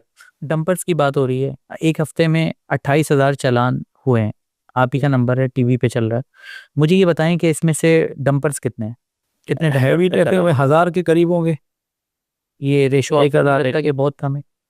नहीं, ऐसा नहीं है। देखिए, मैं आपको समझाऊं, गाड़ियां जो चल रही है ना, 100 में से 60 गाड़ियां बाइक हैं कराची में, फिर अगली 20 गाड़ियां कारें हैं। 60 और 20 कितनी हो गई? 80। 80। अब जो बाकी के 20 गाड़ियां चल रही हैं ना, उनमें हर तरह की गाड़ियां हैं। उसमें 1% बसें, 4% बसें हैं, 2% फलाना है, 1% फलाना है। वो फीसद जो है ना वो इतने इतने हैं। अब आ जाए आप टिकट जनरेट पे, तो टिकट जनरेट किसको होगा? जो ज़्यादा दिखेगा वो ज़्यादा गलतियां करेगा और उसको टिकट भी उतने ही जनरेट होंगे। तो अब मैंने जो हिसाब लगाया वो ये देखा कि 65% या 60% बाइक्स हैं जिनको टिकट अगर इशू देखें ना, तो जितने टिकट इशू हुए हैं उनमें जो मोटर बाइक्स को 47% हुए हैं उनकी जो प्रोपोर्शनेट थे वो 60 होने चाहिए थे, लेकिन इनको हमने, क्योंकि हमारा सॉफ्ट कॉर्नर है, यानी कि हम नहीं चाहते कि इनके ऊपर कोई बोझ आए, और उस हिसाब से अगर परसेंटेज वाइज देखें प्रोपोर्शनेट, तो उसमें ज़्यादा है डंपर का, क्योंकि वो हैं भी तो ज़्यादा लापरवाह। जब लापरवाही करेंगे तो फिर भुगतेंगे। सर मेरा वो डंपर वाला सवाल उसका सही से आंसर नहीं मिला। तो क्या आपने कोई हेल्प आउट किया? जो डंपर्स जो हैं वो एक्सीडेंट में मुलविस हैं, आपके कैमरों से कोई हेल्प मिली उनको पकड़ने में या कोई फाइंड आउट करने में? देखिए, हमारा काम जो है ना, पोस्ट एक्सीडेंट तो है ही नहीं। हमारा काम है प्रिवेंट करना एक्सीडेंट को। एक दफ़ा एक्सीडेंट हो गया फिर तो भाई पुलिस आ जाएगी ना, एफआईआर वो करेगी, गिरफ्तारी भी वो करेगी, जो भी अदालत ले जाएगी, उसमें फिर हमारा रोल हो जाता है ख़त्म।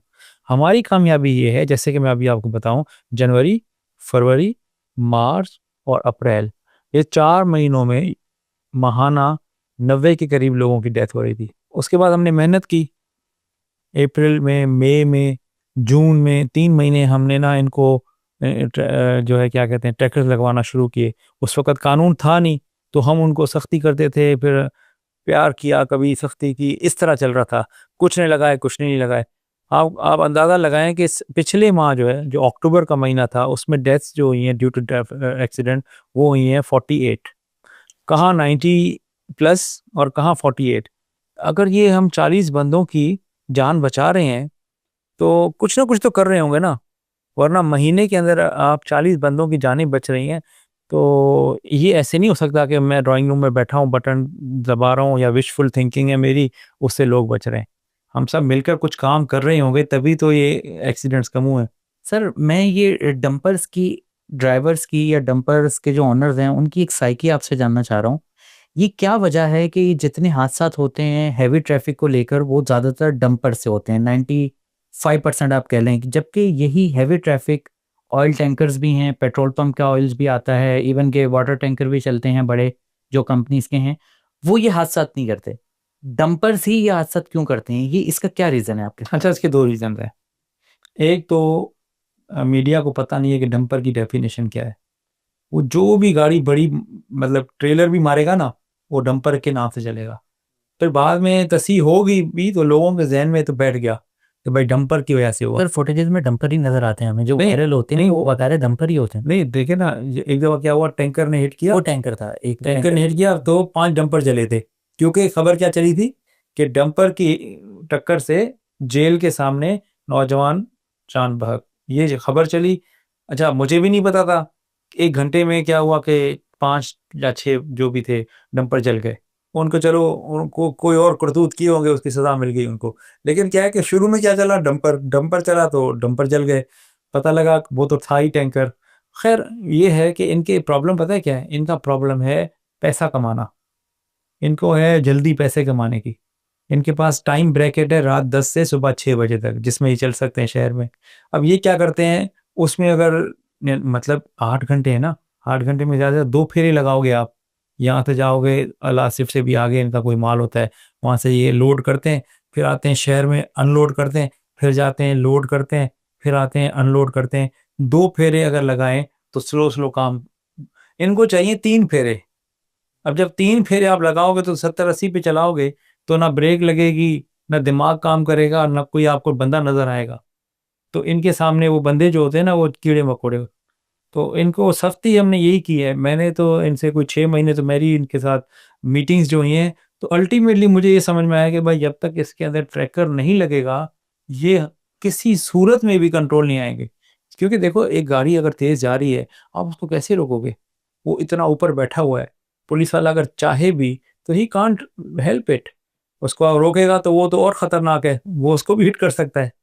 सर सुनने में ये आता है कि ये जो डंपर ओनर्स हैं या डंपर एसोसिएशन के जो बड़े लोग हैं वो आपके काबू में भी नहीं आते, मीटिंग्स में जो है वो आप लोगों से भी बहस नहीं, नहीं, टकरार ये की ऐसे ही जाती है। खबरें हैं। आपको बहस अंदाजा टकरार नहीं की है, जाती है। मैंने जब बंद किए थे ना ये बाहर जो है, ये क्या कहते हैं, सईदाबाद में, इनकी गाड़ियां, तो ये सीधे हो गए थे। इन्होंने टाइम लिया कि हम लगाते हैं ट्रैकर, फिर ही तो ट्रैकर लगे। सर कल एक्सीडेंट हुआ है, उसके बाद वो साहब आ गए हैं खुद और सुना है कि उनके गार्ड्स ने फायरिंग की है जो हाँ, हमारे वो देखें, एसोसिएशन ये के। तो देखें, तो हर ये तो accident- मतलब एक सीधा सीधा कानून को चैलेंज है, वो आप कह रहे हैं कि एफआईआर हो गई ना उसके ऊपर। अभी सर भुगतेगा। एफआईआर तो होती रहती हैं, एफआईआर तो भी स्टेट क्या करे भला, गोली गोली मार सकती है ना, जेल में भेज सकती है ना ज़्यादा से ज़्यादा, वो बस स्टेट करेगी। लेकिन ऐसा है नहीं, जितना इम्प्रेशन है ना, वो ऐसा नहीं है कि वो डिक्टेट कराएगा। ये कानून बन गया है, अगर वो नहीं लगाएगा तो 1 लाख रुपए जुर्माना भरेगा। कितने भर लेगा? 1 2 3, बिजनेस से आउट हो जाएगा। हाँ, उसको ये एक ही हल है, टक्कर लगवाए, 30 से कम चले। बाकी एक्सीडेंट तो फिर भी होंगे, ये बाइक वाले भी घुस जाते हैं कभी कभार। आपका कोई टारगेट मिशन है कि आपको इस तारीख तक या इस महीने या साल तक आपको तमाम है जो हैवी व्हीकल्स हैं उन पे ट्रैकर लगा हाँ हाँ बिल्कुल, नो क्या डाउट, आपका क्या टारगेट? 100% इन पे लगाने। अगर ये नहीं लगाएंगे तो नहीं ये कब चल, तक है? मैं टाइम फ्रेम की बात कर रहा हूँ। बस अभी तो 1 2 टिकट हमने इनको जनरेट करने हैं, उसके बाद सीधे हो जाएंगे, दिसंबर से पहले हो जाएंगे। सब में लग जाएगा? हाँ 100%, इसमें 99% भी नहीं होगा। देखें, बाकी अल्टीमेटली आप चाह ही ये रहे हैं कि भाई आपने ट्रैफिक के कंट्रोल करना है एक्सीडेंट्स को, तो उसको ऐसे ही कर सकते हैं ना, हेलमेट पहनवा के, सीट बेल्ट पहनवा के, स्पीड पे कंट्रोल करके, ट्रैकर लगवा के, टिकट्स जनरेट करके, दिस दैट्स इट। अगर कोई उसकी फ्रेमवर्क से बाहर समझता है अपने आप को, तो फिर उसकी गाड़ी बंद होगी। इस वक्त कराची में ट्रैफिक पुलिस की कितनी नफरी है? 5,000। 5,000। तो सर जब ये ई कैमरे लग गए हैं, तो मेरे निचले लेवल पर कुछ जानने हुए हैं पुलिस वाले, तो उनमें ये बड़ी बहस हो रही है कि यार अब तो ई कैमरे लग गए, हमारा काम खत्म हो जाएगा और हम क्या करेंगे। तो कुछ पुलिस वाले ये भी सुनने में आ रहा है कि वो चाह रहे हैं कि हमें नॉर्मल पुलिस की तरफ ट्रांसफर कर दिया जाए, देखिए, क्योंकि ये उन्हें उनकी अपनी नौकरी चॉइस है। खतरे में नजर आ रही है। नहीं, खतरा क्या है, देखिए ना, इन्होंने जब जॉब ली थी तो तनख्वाह के पे गुजारे की ली थी ना। ईमानदार आदमी के लिए ना ये काफ़ी पैसे होते हैं। आपको पता है, गरीब आदमी बेचारे 30,000 मुश्किल से महीना उनको मिलता है, फिर भी वो घर चला रहे हैं। ये तो अल्हम्दुलिल्लाह यूनिफॉर्म वाले हैं, इनकी तनख्वाहें लाखों में हैं। तो मेरा नहीं ख्याल, हाँ अगर कोई चाहता है, समझता है, तो वो भले चला जाए डिस्ट्रिक्ट डिस्ट्रिक्ट पुलिस के अंदर, they are free to move. हम तो उसको ज़बरदस्ती अनविलिंग वर्कर को रख कर, मैंने कोई सवाब तो नहीं मिलेगा मुझे। मुझे तो वो बंदा चाहिए जिसके अंदर मोटिवेशन हो, जो हाईली मोटिवेटेड बंदा होगा, वही मैं उससे काम ले सकता हूँ। बाकी काम ख़त्म नहीं हुआ। देखें, हमारे कराची के अंदर तकरीबन 400 जगहों पर ऐसे चौराहे हैं जहाँ पर सिग्नल होने चाहिए। अब वो 400 जो चौराहे चल रहे हैं, वहाँ पुलिस ऑफिसर खड़े हो रहे हैं। पहले उनके ऊपर इल्ज़ाम ये था, असल में ना शुरू से ही ना हमारे ना 2 किस्म की पुलिस थी। एक वो जो चौराहे चलाती थी, एक वो जो टिकट इशू करती थी। अब टिकट इशू करने वालों की बदनामी की वजह से जो चौराहों पे खड़े होकर धुएँ खाकर आपको ट्रैफिक चलाते थे, वो भी बदनाम होते थे। अब वो वाला पोर्शन तो ख़त्म कर दिया हमने। अब जो है ना, आपको सिर्फ़ और सिर्फ़ जो है यहाँ पर ट्रैफिक रेगुलेशन विंग नज़र आएगी। और वो क्यों ख़त्म होगी? हाँ, या तो फिर यहाँ पे कैमरे सॉरी, सिग्नल्स लग जाएँ, हाईली यानी कि सोफिस्टिकेटेड किस्म की टेक्नोलॉजी हो, रोड आपके चौड़े हों, कोई एनक्रोचमेंट ना हो। फिर तो मैं समझता हूँ 5,000 क्या, 500 बंदे भी काफ़ी हैं पूरी कराची के लिए। आपको ये नहीं लगता कि बहुत से लोगों का जो करप्ट पुलिस अफसरान थे, उनके लिए उनका ये एक जरिया आमदन भी था जो करप्ट थे, मैं सबकी बात नहीं कर रहा, तो इस वजह से भी लोग ट्रांसफर चाह रहे हैं क्योंकि अब उनको लग रहा है कि ई चालान पे सब सिस्टम आ गया है, तो उनकी तो रिश्वत वगैरह लेने के दरवाजे बंद होते जा रहे हैं, आप करते जा रहे हैं। नहीं, अब बंद हो गए हैं, करते क्या जा रहे हैं? अब क्या उनके पास ऑप्शन है? There is no option, they can not stop a vehicle, they can not issue a ticket. तो अब ऑप्शन उनके पास है, भाई आप हमारे साथ रहकर लोगों को रेगुलेट करके खिदमत करें, या डिस्ट्रिक्ट पुलिस में चले जाएं। ई चालान लोगों की ज़िंदगियों पे काफ़ी असर डाल रही है, जैसे कि अभी हमने देखा कि कुछ लुटेरे भी सरगर्म हो गए हैं। ई चालान के हवाले से एसएमएस लोगों को आ रहे हैं कि आपका फला सड़क पर जो है वो ई चालान हुआ है और इस पे जो है ना आप ये करें वरना आपका जुर्माना इतना हो जाएगा। एक ये सवाल है। अच्छा, दूसरा ये कि एक पिछले दिनों काफ़ी इसके ऊपर वायरल हुआ और मीम बनी कि 4 साल पुरानी एक मोटरसाइकिल चोरी हुई थी और वह कहीं कैमरे में आई और उसका भी चालान करके उसको घर पे भेज दिया गया। वो बेचारा पहले मोटरसाइकिल के गम से नहीं निकल पाया और ये चालान पकड़ के तो वो बेचारा। तो इस तरह की चीज़ों को कैसे फेस करेंगे सर? मैंने आपसे शुरू में कहा था ना कि क्या आपने जो है वो आवाम के दिलों में मोहब्बत पैदा की ई चालान नाफिज करके, या आपने मजीद दूरी इख्तियार की? तो आपको नहीं लगता दूरी बढ़ रही है? नहीं, देखें, एक बंदे की मोटर बाइक गई हुई थी, उसको कोई पता नहीं था कि वो किधर है। अगर तो ये वाकई उसी की बाइक है और किसी ने उसका नंबर सिर्फ यूज़ नहीं किया, तो उम्मीद तो जागी उसको। और टिकट उसने कौन सा भरना है? अब मैंने, कोई पागल ही होगा जो उससे कहेगा कि नहीं तुम्हारी चोरी हो गई तो हो गई, तुम भरो। वो जाएगा सहूलत सेंटर, उसका टिकट तो हो गया क्लोज। हाँ, उसको एक उम्मीद मिली। और देखें ना, सिस्टम आया ये भी है, ये सेफ सिटी जो है ना, ये दिस विल डू वंडर्स। ये आपको अंदाज़ा नहीं है, ये तो सिर्फ टिकटिंग पर बहस हो रही है, इसके अंदर इतने फीचर्स हैं कि ये आपका अल्हम्दुलिल्लाह कराची में क्राइम को खुद ही देखेगा। दुनिया में क्या है भला, दुनिया में कोई फरिश्ते थोड़ी कर रहे होते हैं पेट्रोलिंग, वो यही कैमरे होते हैं, उसके अंदर सिस्टम्स होते हैं, लोगों को पता होता है कि भाई ये हमें देख रहा है, तो इसी वजह से क्राइम कम होता है। यहाँ पे भी यही होगा अल्टीमेटली। तो उस बंदे को तो यानी कि कम से कम इस सिस्टम का मरून वो क्या करें, थैंकफुल होना चाहिए। अब उसको पता है कि एक गाड़ी चल रही है, अब उसको हम भी ढूंढेंगे, वो भी ढूंढेगा, और हमने वैसे सेफ सिटी को बता दिया है, और जब भी वो गाड़ी निकलेगी उस नंबर की गाड़ी, तो वो धर ली जाएगी। आई होप कि वो आजकल में हो जाए, ताकि हमारा एक और पॉइंट सामने आएगा। Although we are not a crime detection agency, लेकिन हमारे एक टिकट ने एटलीस्ट एक सिस्टम को जन्म दिया जिससे आप एक 4 साल पुरानी बाइक को डिटेक्ट कर पाए। ये हैविंग सेड दैट, दूसरा आपका क्या था पॉइंट, के लोग जो है घरों पे जो स्कैम कर रहे हैं, ई चालान हाँ के नाम से एग्जैक्टली एसएमएस आ रहे हैं, कॉल आ सर। रहे ऐसा हैं। हुआ कि ना देखें, 27 को हमने स्टार्ट देना था, तो 24, 23, 25, 26 ये 4 दिनों में ना मुसलसल इतने सैकड़ों लोगों को, बल्कि मैं तो समझता हूँ मेरे सब जानने वालों को मैसेज गए, इवन मेरे घर में आ गए कि आपका जो है ना पिछले सिस्टम में 200 का चालान है, आप फौरन जमा कर दें, वरना नया सिस्टम आ गया तो ये 200 की जगह जो है 5,000 हो जाएगा। अब लोगों ने कहा हाँ यार होगा शायद, तो उसमें कुछ लोग झांसे में आ गए। लेकिन जब ये सिस्टम आ गया तो अब इसमें क्या है कि एक तो आपके घर पे टिकट आना है, तो झूठी शेयर तो आपको मतलब माइनस हो गई। फिर उस टिकट के ऊपर क्यूआर कोड है हमारा, जब आप उसको स्कैन करेंगे तो हमारे सिस्टम में आपको दिखेगा, तो वो भी आपको मतलब एक तरीका ये है कि आपको मतलब वेरीफाई करने का। बाकी देखें, ये जो जालसाज लोग हैं या जो डिजिटल फ्रॉड है, वो तो आपको पता है पूरी दुनिया में कहाँ तक पहुंचा हुआ है। तो ऐसे कोई हमारे सामने आया तो उसको भी हम भी कोशिश करेंगे कि उनको अरेस्ट करें, उनको बेनकाब करें। लेकिन अल्हम्दुलिल्लाह जब से हमने किक स्टार्ट लिया है, तो हमारा कोई चालान जो है वो कहीं पे भी ऐसी कोई शिकायत नहीं आई कि किसी को चालान हुई झूठा गया हो। हाँ मैसेजेस ज़रूर गए थे, लेकिन 27 के बाद वो भी ख़त्म हो गए। सर क्या ये बात सच है कि ये जो ई चालान की जो फीस पे होती है, इसका 20 या 30% जो है वो पुलिस के पास जाता है और बाकी किसी एक 70% किसी प्राइवेट कंपनी के पास जाता है? नहीं नहीं, देखें 100% जाता है सरकार को। सरकार ने अंडर लॉ हमें 15% उन पुलिस ऑफिसर्स के लिए कि जो रोड्स पर खड़े होते हैं गर्द में, गर्मी में, धूल में, तो उनके लिए है कि उनको रिवॉर्ड मनी के सूरत में उन्हीं को जाए। और 15% जो है वो टेक्नोलॉजी की इन्हांसमेंट और इम्प्रूवमेंट के लिए। तो वो अब कभी हमें मिलते हैं, कभी नहीं मिलते, कभी थोड़े मिल जाते हैं, 15% शायद नहीं मिलते। तो पिछले अगर हम 10 साल का मवाद वो करें, मुतालिया करें, तो मतलब किसी साल मिले हैं, किसी साल नहीं भी मिले। अब लेकिन गवर्नमेंट ऑफ सिंध ने, ख़ास तौर पे चीफ मिनिस्टर ऑफ सिंध ने, उन्होंने बड़ा क्लियर डायरेक्शन दी है अपने जो स्टाफ को, कि हर माह पुलिस ऑफिसर्स को अपना 15% आप उनकी रिवॉर्ड की मद में दें, ताकि जो लोग परफॉर्म कर रहे हैं उनको उसी महीने इनाम मिले, ना कि एक साल बाद बताइए वो रिटायर हो गए, ट्रांसफ़र हो गए, नए आ गए, जिनको मिलना था वो रिटायर ही हो गए मिसाल के तौर पे। तो वो एक मतलब इंसेंटिव नहीं था, वो एक लमसम अमाउंट आता था, फिर कभी नहीं भी आता था। अब ये है कि हर माह वो मिलेगा। उससे ये होगा, जो आपने पहले बात की, जो लोग भागने की कर रहे हैं, जब उनको हक हलाल के आपको पैसे मिल जाएंगे रिवॉर्ड की मद में हर महीने, तो मेरे ख्याल में ये लोग रिटेन हो जाएंगे।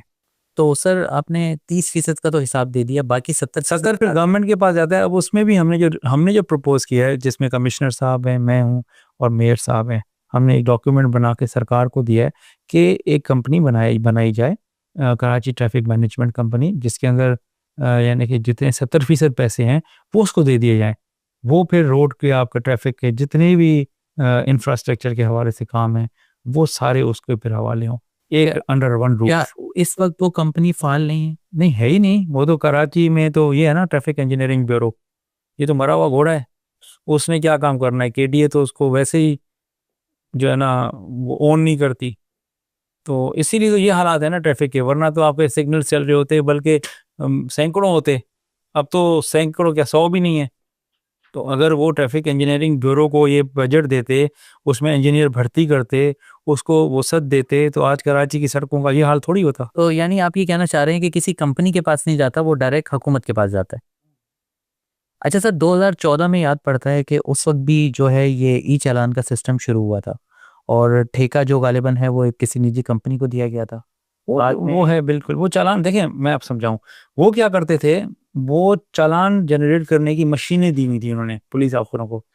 तो पैसे जब लोग जमा करते थे वो जाते खजाने में ही थे, लेकिन इनको हर ट्रांजैक्शन पर कुछ पैसे मिलते थे।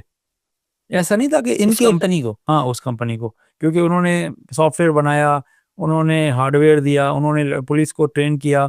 तो पहले तो वो था ना कागज़ पे, पर्ची पे, फिर ये आ गई मशीन हाथ में, लेकिन उससे करप्शन ख़त्म नहीं हुई। मसला ये था कि भाई ऐसा ट्रांसपेरेंट निज़ाम होता कि जिसके अंदर सवाबदीद ना हो। तो खैर उस कंपनी ने उस कागज़ से जान छुड़ाई और सारी चीज़ें डेटाबेस के ऊपर ले आई। उसमें फिर जो जो उसने सर्विसेज दी, उसमें उसको हर ट्रांजैक्शन के ऊपर कुछ पैसे मिलते थे, 1 रुपया, पता नहीं 1.5 रुपया।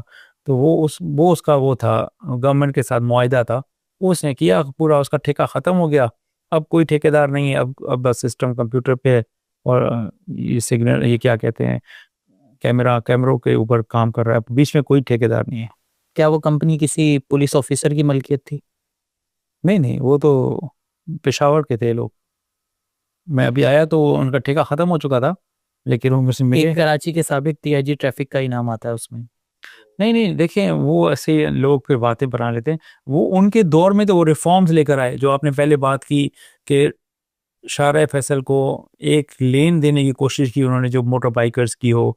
उन्होंने ये कागज़ का सिस्टम ख़त्म किया, उन्होंने शफाफियत लाने की कोशिश की। वो ये वाली कंपनी उन्हीं के दौर में आई। फिर उन्होंने कैमरे अपने ख़रीदे, और पहले तो ऊपर कैमरे लगे नहीं हुए थे ना, तो उन्होंने क्या किया कि पुलिस ऑफिसर को ट्रेन किया, वो चौकों पे खड़े होकर वीडियोस बनाते थे, फिर उन वीडियोस की बुनियाद पर ई टिकट इशू करते थे। लेकिन सेंट्रल डेटा बेस नहीं था, इसलिए वो, जैसे मैंने कहा, सस्टेनेबल सोल्यूशन नहीं थी वो।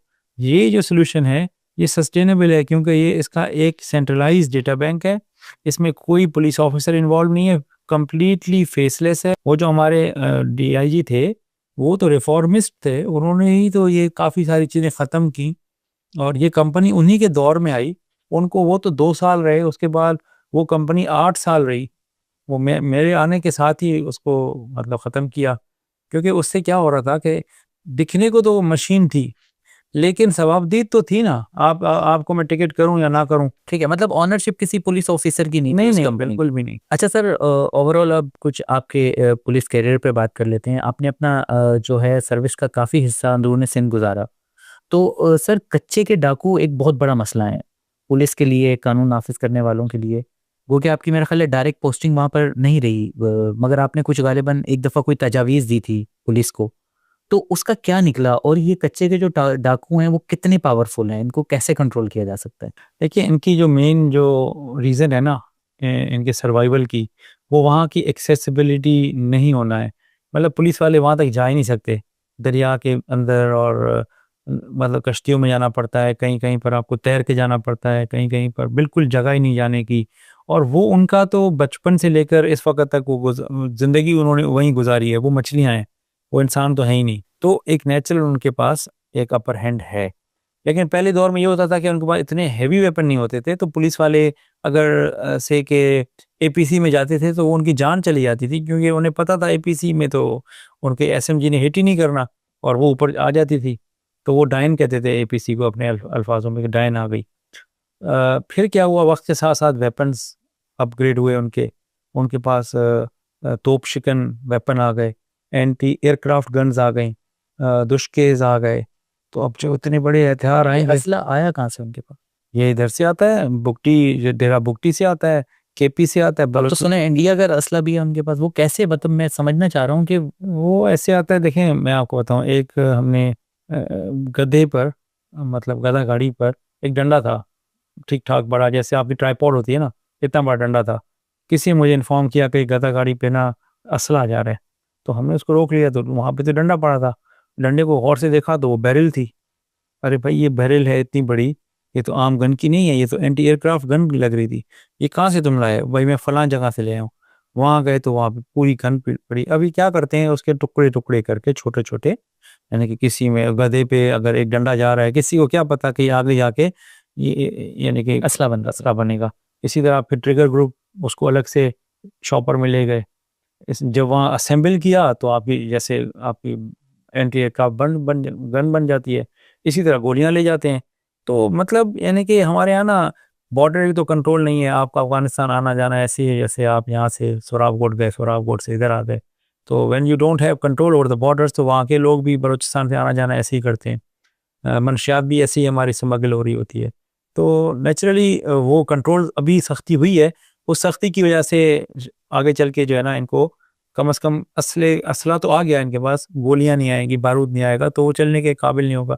तो ये तो देखें आपका अफगान जंग जो जहाज था उसके फॉल आउट्स हैं, अफगानिस्तान में जो जंगें चलती रहीं वो असला रह गया, नेटो का असला आ गया, तो ये तो प्रॉब्लम है।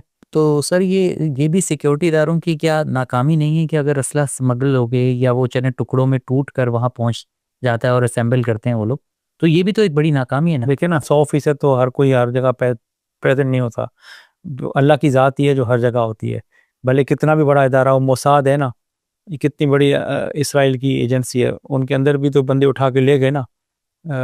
तो ये है कि हमें और मेहनत करनी चाहिए, ये नहीं है कि ये कह के हम ये कहें कि भाई ये तो होता रहेगा।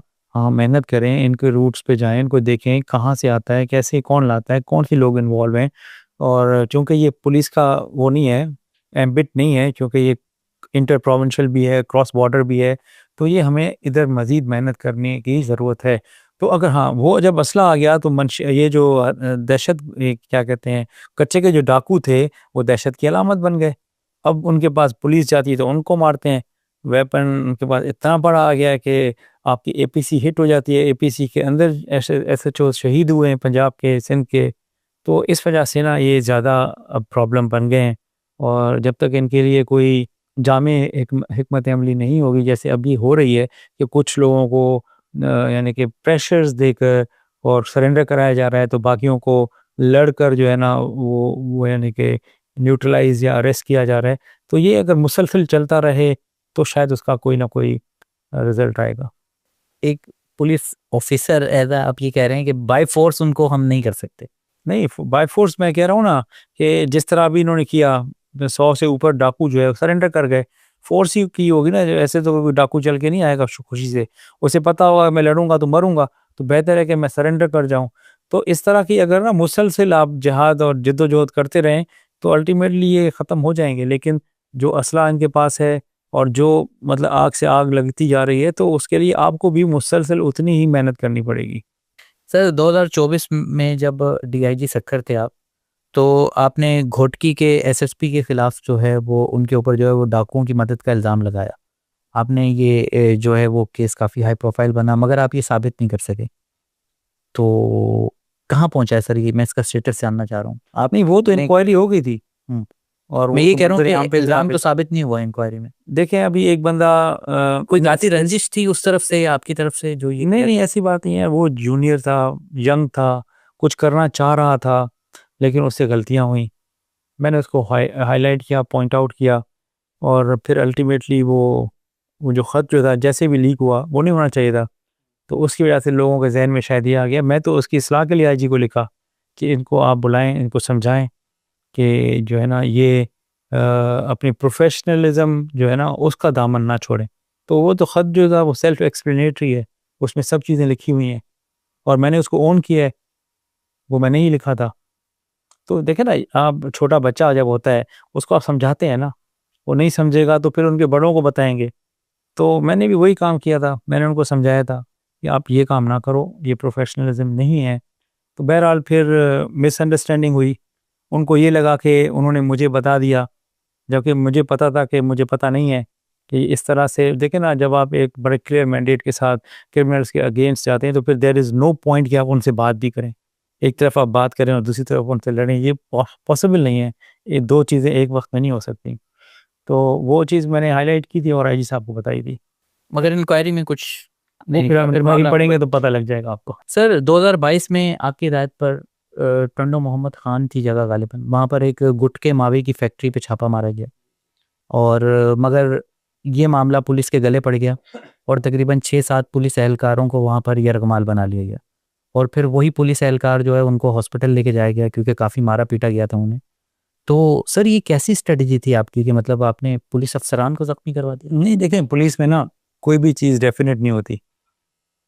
अभी आप नाके पे खड़े हैं, यू नेवर नो कि जिसके गाड़ी को रोकेंगे उसके अंदर दहशतगर्द है, वो आपको फायर भी मार सकता है।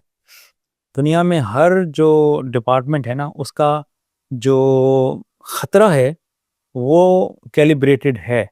फॉर एग्जांपल, आप अगर 100 मंजिला इमारत है, उसके आपने शीशे साफ़ करने हैं, तो बड़ा मुश्किल काम है, डेंजर है। लेकिन आप हार्नेस पहनेंगे तो आप वो कर लेंगे, क्योंकि आपको पता है कि ख़तरा क्या है, गिरूंगा तो मैं मर जाऊंगा। इसी तरह अगर आप पैराट्रूपिंग करते हैं और आसमान से जंप लगाते हैं तो बहुत मुश्किल काम है, सबसे मुश्किल काम है लगता है। लेकिन चूंकि आपको पता है कि मैंने गलती की तो मैं मरूंगा, तो आप उसको, पैराट्रूपर को प्रॉपर हार्नेस होता है, पैराशूट होता है। पुलिस के अंदर ये एक एक चीज़ है कि आपका ख़तरा जो है वो कैलिब्रेटेड नहीं होता, तो इसलिए आप यू नेवर से कि भाई मैं 100% हर जगह पे कामयाब हो जाऊंगा।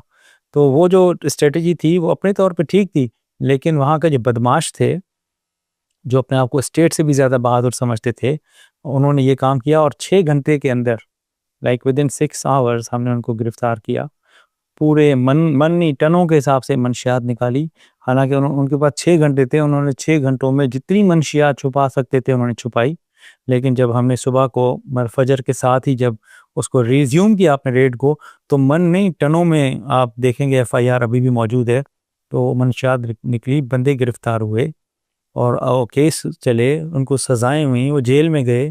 तो यही होता है ना। आप ये तो नहीं कह सकता मैं कि मैं जी जा रहा हूँ एयरपोर्ट अटैक में तो मैं जो हमेशा कामयाब हो जाऊंगा, या मैं फलां जगह जा रहा हूँ। तो आप तो है ना, वो तो एक डेथ वारंट पे साइन करके ही जा रहे होते हैं। तो हमारे रेड्स ऐसे नहीं होते जैसे पैराट्रूपर पैराग्लाइडिंग करे या स्काई स्क्रैपर को साफ करने वाला उसके शीशों को साफ करे। तो आपके हार्नेस नहीं होते कभी भी। शहर में अगर ओवरऑल अमन व अमान की सूरत हाल देखें तो आपको क्या लगता है कि ये मुनासिब है या मज़ीद बेहतरी की गुंजाइश है?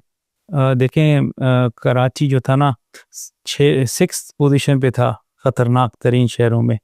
सर वो तो सियासी टारगेट किलिंग्स वगैरह उस वक्त इतनी होती थी जिसकी वजह से ये मामला था, मगर अगर आप देखें स्ट्रीट क्राइम तो अब भी वैसे ही है। हाँ, स्ट्रीट क्राइम मोबाइल उसी तरह छीनते हैं और गन पॉइंट पे मार देते हैं एक छोटे से मोबाइल के लिए, वो वाली सूरत हाल तो सर वैसे ही है, नंबर्स आपके सामने ही होते हैं। You are right.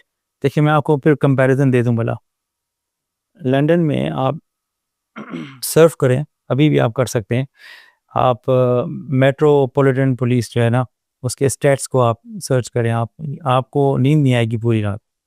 वो कितने क्राइम उधर रजिस्टर्ड क्राइम है, पुलिस वहाँ की रजिस्टर नहीं करती क्राइम, छुपाती है, एफआईआर दर्ज नहीं करती लंदन में। लेकिन जो उसको करनी पड़ जाती हैं वो इस वक्त कितनी है, 12 लाख, 1.2 मिलियन क्राइम रजिस्टर्ड है। हमारा कितना है? 1 लाख भी नहीं है। वहाँ कितना है?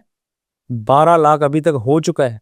और एक काउंटी में जहाँ उनके किंग रहता है, एक काउंटी जहाँ उनका किंग रहता है ना, उसका क्राइम काउंसिल, सॉरी, वहाँ पर पता नहीं कितनी काउंसिल है लंदन में, उसमें कराची से ज़्यादा क्राइम रजिस्टर हो चुका है। वहाँ आप मोबाइल फ़ोन हाथ में खड़े लेकर घूम ही सकते लंदन में। सर लंदन में और भी बहुत सी चीज़ें ऐसी होती हैं जो यहाँ नहीं होती, तो फिर आप जो आप बात है कि हमें अच्छी चीज़ों का मुवाजना करना चाहिए। आप कंपेयर तो करेंगे ना, सड़कों की हालत, वहाँ पर किसी को आप काला कहते हैं तो किसके अगेंस्ट काला कहेंगे? वहाँ पे ट्रैफिक कवानीन की, वो पुलिस की कारकर्दगी, ये सब चीज़ें भी बहुत बेहतर होती हैं। नहीं, पुलिस की कोई कारकर्दगी नहीं, मगर ये कि हमें अच्छी चीज़ें अडॉप्ट करनी चाहिए ना, तो वो कर रहे हैं। तो मैं आपसे यही पूछना चाह रहा हूँ कि आपको लगता है कि ये स्ट्रीट क्राइम और ये जो ये मोबाइल स्नैचिंग के दौरान जो मार देते हैं, इसमें पुलिस की क्या कर मेरे ख्याल में देखें, मेहनत, क्योंकि आप रवायती पुलिस अफसर भी रहे हैं, ट्रैफिक पुलिस एक वो के अलग मामला है, इस वक्त आसान नहीं है, मैं जानता हूँ, मगर मैं आपके तजुर्बे से फ़ायदा उठाना चाहता हूँ। देखिए, मेरे ख्याल में ना पुलिस मेहनत बहुत कर रही है। और यकीन करें, जब कहीं पे क्राइम होता है ना, आप 2 मिनट सिर्फ एसएचओ बन के सोचें तो एक सुपर ह्यूमन ही एसएचओ बन सकता है। मैं, कोई हम में से कोई एसएचओ नहीं बन सकता। You would require nerves of steel to become an SHO. उसका अंदाज़ा लगाएं, उसके ऊपर उसका SP, DSP, SSP, DIG, additional IG, सियासी लोग, मीडिया के लोग, कितनी कॉलें आती होंगी एक क्राइम पर उसके पास। फिर वो उनको मैनेज कर रहा है, फिर वो क्राइम को डिटेक्ट कर रहा है। तो ये आसान काम नहीं है कि हम ये कहें कि ये काम नहीं करे। हाँ, अब आ जाते हैं कि ये क्राइम होता क्यों है। देखिए, क्राइम होने की मुख्तलिफ वजूहात हैं। ये सिर्फ ये नहीं है कि पुलिस नहीं थी तो क्राइम हुआ। आप जब अपॉर्चुनिटीज़ देंगे और आपके हैव्स और हैव नॉट का फ़र्क होगा, इकोनॉमिक डिस्पैरिटी होगी, पॉवर्टी होगी, इलिटरेसी होगी, अनएम्प्लॉयमेंट होगी, एक डिस्पैरिटी होगी इनकम्स के अंदर, तो नेचुरल है वो किसको जन्म देगी, वो इस तरह के डिविएंट बिहेवियर्स को जन्म देती है। जहाँ पर आप बराबरी ले आएंगे, जहाँ पर आप इकोनॉमिक पॉलिसीज़ ऐसी ले आएंगे कि खुशहाली होगी, तो फिर क्राइम भी कम होगा। तो naturally we can be tough on crime but we can not be tough on the causes of crime. चले सर, बहुत शुक्रिया आपके वक्त का, और बहुत अच्छी डिस्कशन रही, और शहरियों को खासतौर पर ई चालान को समझने में बहुत मदद मिली होगी। इंशाल्लाह दोबारा भी आपसे मुलाकात होगी। Thank you sir.